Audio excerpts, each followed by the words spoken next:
నందు చెప్పబెట్టకుండా వచ్చేసావు, బానే ఉన్నావు కదా?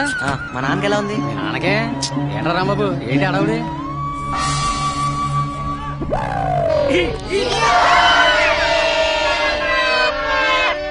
బాబా అతని నుంచి నీ కొడుకొచ్చాడు. ఎక్కడికి వెళ్ళి ఉంటారా? పార్వదత్త లేదు. ఎక్కడికి? మీ నాన్నరా? రే నందు, ఎట్రా బస్సు టైం కంటే ముందు వచ్చేసిందా? ఇంకేమైందని పరిగెత్తుకుని వస్తే నాటకాలు ఆడతారా? నాటకాలు అది కాదురా నందు, కొట్టేసి పోయా. అసలు నిన్న ఫాదర్ సీరియస్ స్టార్ట్ ఇమీడియట్లీ అని రాసావు. అవునరా, ఇదిగో చూడు ఎంత సీరియస్. ఎరా బాబా?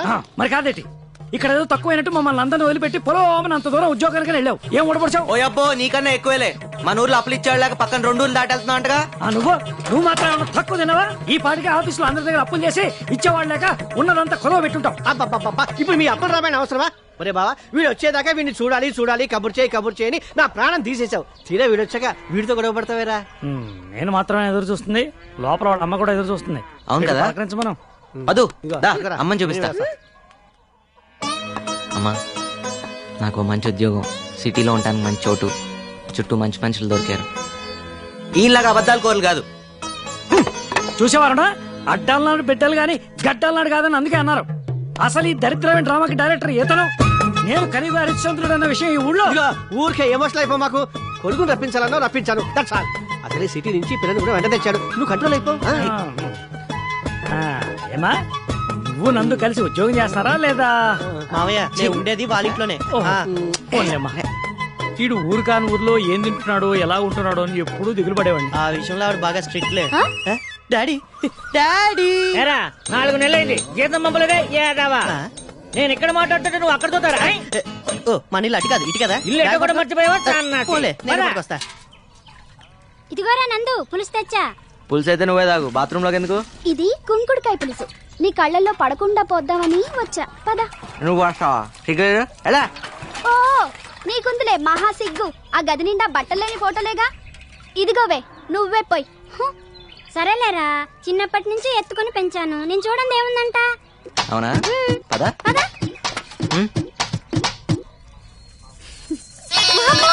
ఒరే అన్నయ్య, నీ కొడుకు పులిసిపోవటం ఇంకా నా వల్ల కాదురా. గట్టి పిల్లని చూసి లేకపోతే ప్రతి ఒక్కరికి ఆట అయిపోయింది. నేను చూడండి ఏంటి అని యాదవ్ గోల. ఏం చూస్తున్నా? దా చెబుతు కదా బాబు. మానుకు తగ్గ చెరువు దగ్గరే ఉన్నట్టుంది. టేబుల్ మీద పెట్టుంటే బాగుండేదేమో పాప అమ్మాయికి. అలవాటు కావాలిగా బావా. ఏంటి వంట చేసినట్లేరు? అదిగో మాటల్లోనే భోజనాలు వచ్చేస్తాయి. ఏమత్తా, ఏం తీసుకొచ్చావు? నందు, నీకు ఇష్టమని ఉలవచారు కోడి కూర 2 చేసి పట్టుకొచ్చాను రా. పంతులు గారు పులిహోర బొబ్బట్లు ఇచ్చిరమ్మన్నారండి. ఇదిగో గోంగూర పచ్చడి, గడ్డ పెరుగు. అది సోమయ్య, అప్పుడు రసం వేసుకున్నావేంటి? కుమ్మేయాలి వాళ్ళ. అన్నయ్య, గోంగూర పచ్చడి వేసుకో. ఇదిగో సిటీ పిల్ల, వడ్డించినవన్నీ తినాల్సిందే, వదిలిపెడితే ఊరుకు లేదు. మా ఊళ్ళో ఎంత తినాలో ఏం తినాలో ఆల్రెడీ డిసైడ్ చేస్తారు. ఎలానా? మీ నాన్న అర్జున్ అమ్మేశారు తెలుసా? అవునా నానా? అవునరా, మన ఊళ్ళో చేనేత కార్మికులు కష్టాల్లో ఉన్నారు. ఈ మధ్య కొంతమంది ఆత్మహత్యలు కూడా చేసుకున్నారు. పోనీలే, మంచి పని కోసమే అన్నట్టు ఇంకో విషయం రోయ్, అదిగో వాళ్ళ ఇక్కడ అరకర మగాడు లేదు, అది కూడా అమ్మేశా. ఎవరి కోసం ఏంటో? అదే మన రమణగాడు ఏదో కొత్త రకం వ్యవసాయం చేయడానికి కొత్త రకం మిషన్లు కొంటానంటేను. సర్లే, మన రమణ గాడి కంటే ఆ పొలం ఎక్కువ కాదుగా. అవునానా? ఇంతకీ రమణ అంటే ఎవరు? రమణ తెలియదేటి? అదేరా మన ఉత్తమ రైతు బహుమతి. సరే సరే సరే. మా ఊరు భోజనం నచ్చిందా? బాగుంది.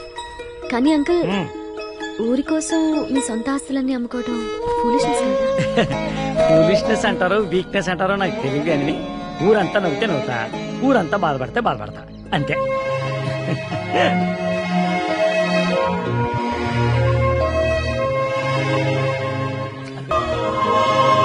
ప్రపంచంలో అన్నిట్లోకి పెద్ద కష్టం ఏంటో తెలుసా? కంటి ముందు కన్నబిడ్డ ప్రాణాలు పోతుంటే ఏం చేయలేకపోవటం. అన్నిట్లోకి పెద్ద సుఖం ఏంటో తెలుసా? ఎదుటివాడికి సాయపడినప్పుడు అతని కళ్ళల్లో ఆనందం చూడటం.